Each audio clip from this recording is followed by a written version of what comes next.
iniimbestigahan. Ilang motorista umabol sa pagpapakarga bago pa magtaas ang presyo ng mga produktong petrolyo. Bulkang Bulusan, muling nagbuga ng abo. Ilang barangay nawala ng kuryente. Hindi bababa sa 40 residente ng isang high-rise apartment building sa China. Matay matapos masunog ang gusali. At kapuso child wonder Jillian Ward, pinangunahan ng Christmas tree lighting sa isang hotel sa Mandaluyong. Huwag mahuli, tutok na sa unang balita. Magandang umaga, narito na mga unang balita.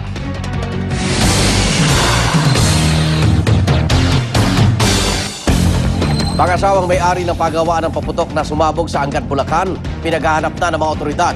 Isa ang nasawi habang 8 ang nasugatan sa insidente. May live report si Cedric Castillo. Cedric. Ang tanging mga durog na simento at yuping mga bakal ang natitira na lamang sa isang 2-story warehouse napagawaan ng paputok matapos ang naganap na pagsabog kagabi kung saan 8 ang sugatan at isang biktima ang kumpirmadong patay. Dumadagundong ng mga pagsabog ang yumanig sa barangay Marungko sa bayan ng Angat, Bulacan matapos sumabog ang isang pabrika ng paputok bandang 6:00 kagabi. Sa lakas ng pagsabog, animoy pinulbos ang 2-story warehouse. Kung dati konkreto ang pader at maging kisame ng bodega, wala na ngayong natira kundi tibag-tibag na semento, mga nakatiwangwang na bakal at isang bahagi ng bubong ng garahe ng warehouse. Sa gitna ng kaguluhan, sugatan ng 3 manggagawa ng warehouse na nasa loob ng maganap ang pagsabog. 5 pang residente mula sa residential area na halos kadikit lang ng pader ng bodega ang itinakbo sa ospital. Sariwa pa raw sa isip ng mga nakaligtas ang anilay nagliliparang mga bato at yero dulot ng pagsabog. Naramdaman natin parang may pumutok muna sa ibabaw po. Mamaya narinig po namin, nagtalsika na po yung lupa. Sabi ng mister ko, takbo, takbo, labas kayo. Ang paglabas po namin, nadagnan na po kami ng pader. Hindi naman umabot pa ng buhay sa ospital ang 60 anyos na si Linda Flores matapos madaganan umano ng pader ng kanyang bahay na natibag din dahil sa explosion. Tinanggal pa namin yung mga kahoy. Tapos nakita namin yung ulo. Hinila namin. Nung pagkila namin, mahina na lang yung pulso niya. O kahit papaano masakit kasi siyempre naman kahit papaano maganda pa rin yung may makikita po kaming magulang. Kahit papaano may masasabi pong nanay. Pag tinanong ka na sa nanay mo, may masasagot. Pag patay na po yung nanay, wala sasagot, ala na, patay na. Pero bukod sa malakas na pagsabog, mas ikinagulat daw ng mga residente at maging ng mga otoridad na isa palang pagawaan ng paputok ang naturang gusali. Ito pong paggawaan na to ay illegal dahil sa aming pag-iimbestiga ay aming napag-alaman na ito ay walang paukulang permiso. Igan, ayon pa sa Bulacan PNP ay inihahanda na ang reklamong illegal manufacturing of fireworks at reckless imprudence resulting to homicide and multiple injuries laban sa mag-asawang may-ari ng pabrika na hanggang sa ngayon ay pinaghahanapan ng mga otoridad. At dagdag pa nila, bagamat may kaukulang permit yung iba pang mga pagawaan ng paputok dito sa Angat, Bulacan, ay iba yung pag-iingat na rin daw ang payo ng mga otoridad lalo ngayong papalipit na ang Pasko at Bagong Taon. Igan? Maraming salamat sa Cedric Castillo, nag-uulat live mula sa Angat, Bulacan. Samantala, libu-libong pasahero na stranded sa unang araw ng pagpapatupad ng number coding sa mga pampasaherong bus sa Metro Manila.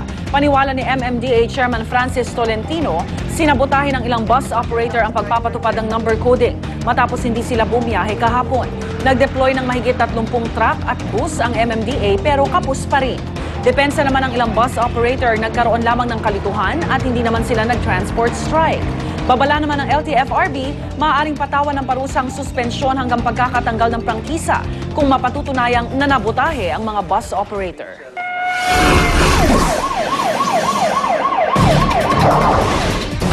Panloob ng 8 armadong lalaki sa isang auto parts shop sa Maynila nakuna ng CCTV camera. Dares naman ng mga pulis ang 2 sa mga suspect sa isinagawang follow-up operation. Darito ang report ni Jay Taruk. Huli sa aktong nanloloob ang 8 suspect na armado ng Uzi machine pistol, kalibre 45 at kalibre 38 baril. Sinimot ang mga mapapakinabangan sa isang auto parts supply sa Benavides Street, Santa Cruz, Manila bandang 6:00 ng gabi noong November 3. Tumagal lamang ng ilang minuto ang krimen at tumakas ng mga sospek, bitbit ang isang mamahaling relo at mga cellphone na nagkakahalaga ng mahigit kalahating milyong piso. Matapos ipapanood ng hepe ng Station 11 ng CCTV video sa isang asset, isa-isa niyang kinilala ang mga salarin. Meron akong isang informer na na-produce. Tapos pinakita ko yan. Anong sabi ko ng mga... Sabi nung informer ko, sir, positive. Ika niya, kilala ko. Yan na yun nga yung grupo.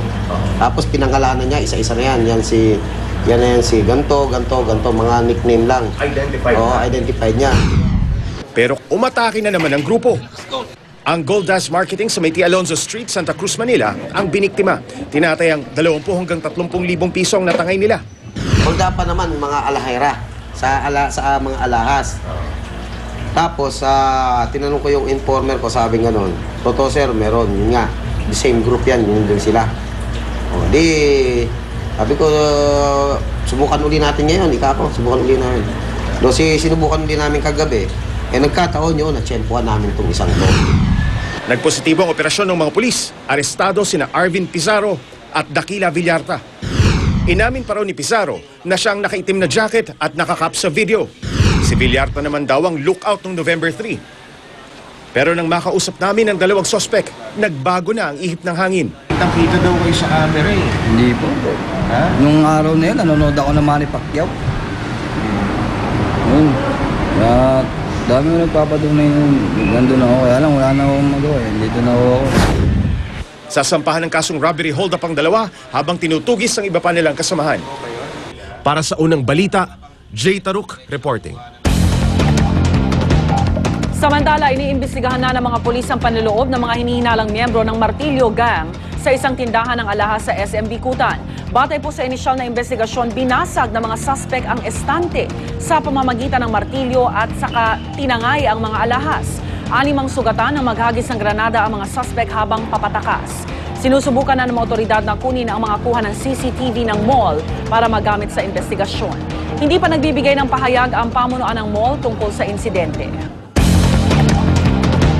At kaugnay po ng balitang yan, makausap natin live sa ating studio si NCRPO Director Police Chief Superintendent Nicanor Bartolome. Chief Superintendent Bartolome, good morning po. Good morning, Igan. Magandang umaga po. Kamusta na po yung investigasyon muna dito po sa Daganap na Nakawan at paghagis ng granada dyan sa SM Bikutan? Igan, nagpapatuloy pa yung pagmamats noong hawak naming photo ng mga dating suspects at saka yung kuha naman ng CCTV. Kasi ipinapalagay namin na yung mga dati ng mga suspects, may nahuli na nga nung araw pero naka-bail out, ay may kinalaman din dito. Kaya minamatch lang natin yung CCTV doon sa mga photo natin sa gallery, sa raw gallery, and then meron din tayong binabantay mga suspects na ngayon. Okay. Pero kahapon lumitaw yung pangalang Martilyo Gang, Superintendent. Ito, mga grupong to? Yes, mga copycat na lang ito nung mga dati na. Okay. Igan, kasi nung mga matagal na may 10 to 15 years ago, may mga Martilyo Gang na rin. At karamihan naman dito nahuli na. Pero chine-check natin kung may mga nakalabas naman doon sa mga nahuli. At saka doon sa mga naka-bail out. Doon sa ibang insidente, ganun din ang ginagawa ng ibang grupo. Gumagamit ng martilyo. Pero yung tunay na Martilyo Gang nung araw, buwag na yun. Nagpapasabog talaga sila bago tumakas to divert the attention ng mga humahabol. Okay. Nakipagtulungan naman ho yung establishmento sa inyong investigasyon? Well, doong unang gabi, nung nandoon kami, conducting the initial investigation, nakikipag-cooperate naman sila sa amin. Pero ang atin sigurong panawagan sa mga ibang mall owners,